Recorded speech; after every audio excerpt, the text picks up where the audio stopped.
talking about hip extension, one of the biggest problems, especially if there's a limitation towards hip extension, is that the movement will immediately translate higher up into the lumbar area, the lower lumbar area that tends to be much more mobile than the hip.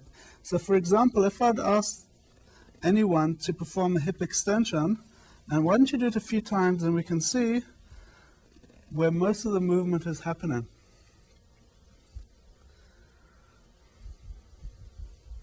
So what we're going to try and do over here is to, okay, that's good. We're going to try and stabilize the pelvis so that there'll be much less lumbar movement and as much as possible pure hip movement. Now, of course, we can't totally immobilize the lumbar spine, but we're going to try and at least have the majority of the movement from the hip, from pure hip movement, and a very small amount of it from the lumbar spine. So let's see how we do it.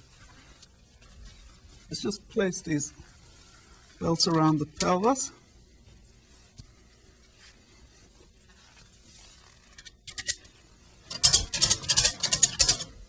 Of course, we're looking for a pain-free position, but we're also looking for a position that will stabilize the pelvis. Okay, there? Tell me when to stop. Okay. Why don't you do a few extensions now? Okay, let me just tighten the bottom one a bit. Do a few, not too hard.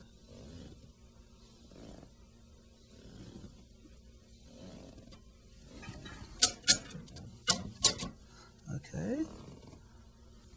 There. Now we can see that most of the movement will be from the hip joint, and there will be some, keep it there, there will be still some lumbar movement, but mainly it's hip movement. And that's exactly what we want, to disassociate the pelvis from the hip joint. Now, if we want to make this, to add the active component to it, then now, as you can see, the resistance bar is all the way down, and the harness is connected behind the knee.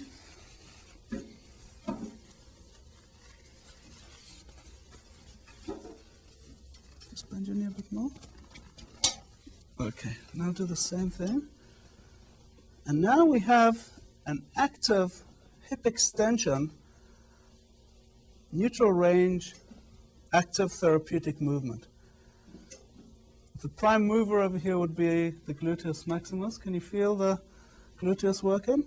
And again, most of the movement is in the hip joint and very little lumbar joint. This movement and this ATM, or this active movement, is quite impossible to do without the passive restraining of the pelvis.